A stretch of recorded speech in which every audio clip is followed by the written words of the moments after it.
The Denver Nuggets know what the true meaning of a must-win game is, and they also know what it's like to fall in one. On the 82nd game of the 2017-18 NBA season, the Nuggets and Minnesota Timberwolves would face off, and the game would decide which team would advance to the playoffs. For Denver, their goal would be to avenge their unsuccessful attempt to make the playoffs the year before, where they finished as the 9 seed, just missing out on the playoffs. For Minnesota, a chance to make the playoffs for the first time since 2004 was on the line. Eventually, the Timberwolves would make the playoffs over the Nuggets with a 6-point overtime win, which made up for a loss to Denver 6 days earlier, and the Nuggets would be left in the 9 seed yet again. A lack of depth at point guard has prevented the Nuggets from making the playoffs each of the past 2 seasons. With the acquisition of Michael Porter Jr. and more importantly Isaiah Thomas, it should be expected that the Nuggets make the jump to a playoff team this season. With a solid core of young players, veterans, and new additions, Denver should finally become a playoff team again. However, there are still questions to be asked about this team and issues within the roster. Managing minutes between the younger guards and more experienced veterans is going to be one of the tougher tasks for head coach Michael Malone this season. First, we need to examine how the Nuggets will most likely manage their minutes, because we really have no idea about a lot of things relating to this team. We don't know if Isaiah Thomas will continue to decline or if he will make a comeback. We don't know how much the loss of Wilson Chandler will hurt the team. We don't know just how good Paul Millsap will be when healthy, and we don't know if Michael Porter Jr. will even play. This team clearly has a lot of question marks surrounding them, and this video is meant to try and answer some of the questions. It will certainly be interesting to see how the Nuggets manage their rotation in the upcoming season because they're rising stars, Gary Harris and Jamal Murray. Harris was the minutes per game leader for the Nuggets last season, although his playing time was far from extreme. Meanwhile, Jamal Murray played a very reliable role with the team in just his second NBA season. Murray's 31.7 minutes per game through 81 games, 80 of which he started, show promise for the 20-year-old Canadian. However, his development could stagnate a bit with Isaiah Thomas on the roster. Thomas will take away scoring opportunities from Murray, and it will be interesting to see if both of them play on the court at the same time, or if head coach Michael Malone brings one of them off the bench. Recently, the Nuggets also capped Kenneth Faried and Darrell Arthur in exchange for a young point guard, Isaiah Whitehead, who has now been bought out and signed by the Utah Jazz.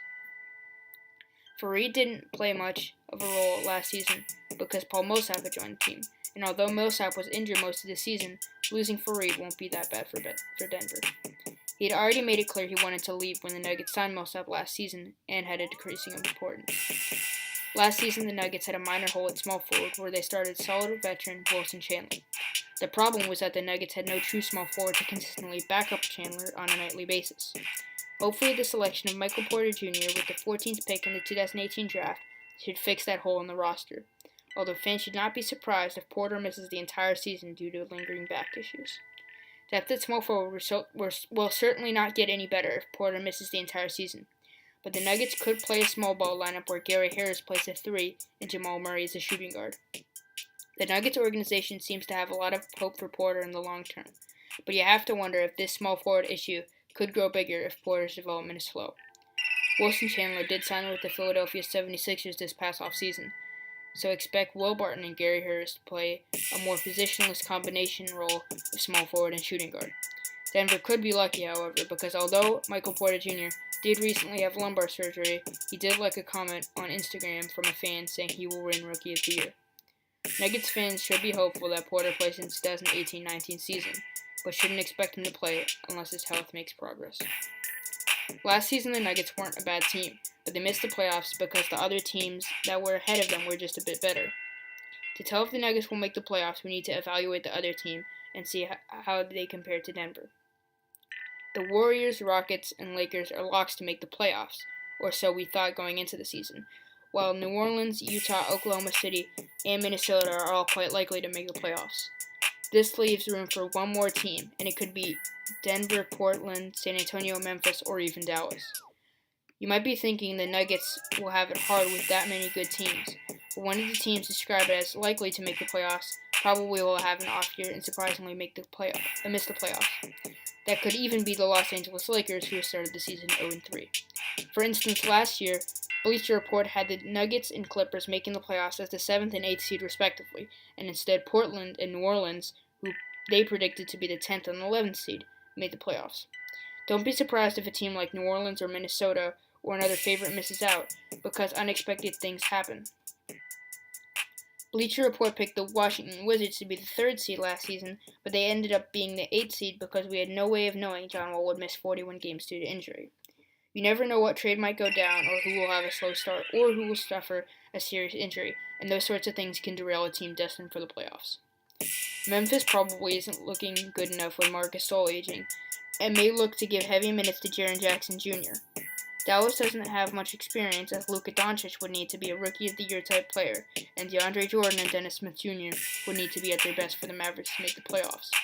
San Antonio has a great case now that Kawhi Leonard is traded, and if all favorite teams mentioned make the playoffs, I would expect the Spurs to be the final team to make it.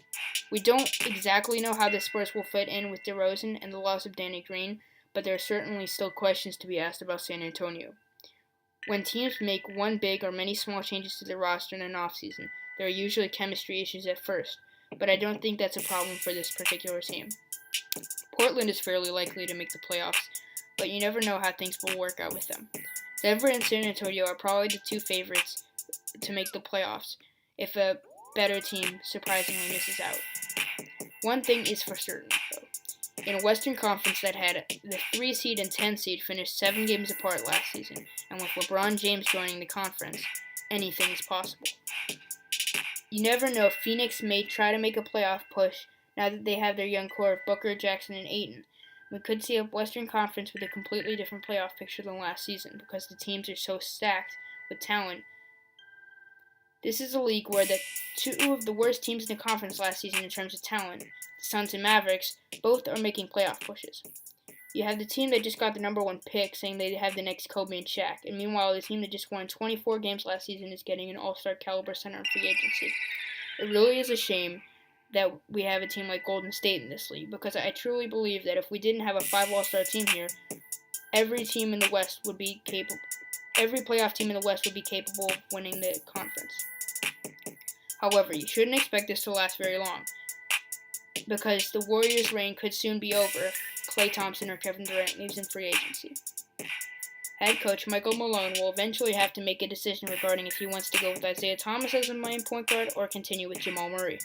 This is a true crossroads because, on one hand, you have a former All-NBA guard who is older and on a 1-year deal, while on the other hand, you have the future of your franchise. Murray is not as experienced as Thomas and still a developing talent, but Malone will have to ultimately decide if giving Murray more minutes is best for the team. Generally, if you have a rising team preparing for the future, they would opt to play Murray more. However, the Nuggets are one of those interesting teams that are stuck in the middle. Some other teams in the same position as the Nuggets are the Portland Trail Blazers or Detroit Pistons, and they have something in common. These 3 teams all have stars, and they're all very talented, but they're not going to win the conference, much less the championship anytime soon. They need to decide if they want to continue to be mediocre or if they want to tank for the future. It really depends on the type of team. For instance, the Clippers made the decision to stay mediocre last season when they re-signed Blake Griffin, and then immediately changed their minds by trading him and letting DeAndre Jordan walk. While on the other hand, the Dallas Mavericks decided to tank and eventually land Luka Doncic. It really depends on the type of team, and the best situation tends to be up to your interpretation of the situation. Personally, I feel like Denver should continue to strive for the playoffs until they know what to do with Michael Porter Jr., because he could bring a new Nuggets generation alongside Murray and Nikola Jokic. At the moment, Porter is a massive question mark, so we really don't know how he'll pan out in a few years. Denver isn't in the biggest basketball market, so I think it would be wise to try and succeed as much as possible if you're going to try and attract fans. The Nuggets organization has gone through a lot of changes in the past few seasons, as they went from Iverson and Anthony to Iguodala and Lawson, and now to Murray and Jokic. With the great players, they've made mistakes along the way which have hurt them dearly, and a good example would be that both Rudy Gobert and Donovan Mitchell were either drafted with the Nuggets picks or traded after the draft. The Nuggets have remained mediocre for a while, at a time when many teams have been throwing all their chips in the tank machine because they realize they are not going to win a championship anytime soon with Golden State. If the Nuggets do make the decision to tank, which would probably happen if they miss the playoffs again, then it will be interesting to see if Nikola Jokic remains a Nugget or is traded. Denver would likely have to hold on to Gary Harris, Jamal Murray, and Michael Porter Jr., although it's not easy to say if they would hold on to Jokic. As has been mentioned time and time again, the Nuggets are going to have to do something this season. But to accomplish that, they have issues to fix. The main responsibility of fixing those problems is going to end up going to Michael Malone, who is going to have some very big decisions to make this season. If Isaiah Thomas is really just trying to have a good season so he can land a big contract next summer, it might make more sense to play Jamal Murray more. We really have no idea what Isaiah's plans are, although he did tell Nuggets fans to expect a lot of buckets in the Pepsi Center this season. Personally, I believe Isaiah is just here to prove he's still got it and is worthy of a big multi-year contract. But I can't say that for sure. The crossroads the Nuggets are at applies to several things: to tank or not, to play Murray or Thomas, or to play Barton or Harris. There's so many fascinating questions surrounding this team, and the teams that are competing for the final playoff spots will make it great to see who is able to win the race to get swept by the super teams. Michael Malone could have his job on the line if he's not able to deliver yet again, especially after they were just one game away from the playoffs last season. However, you do have to ask Nuggets fans, is it worth making the 8th seed just to get swept by Golden State come April? We'll just have to find out what Denver's response to that question is over the next few seasons.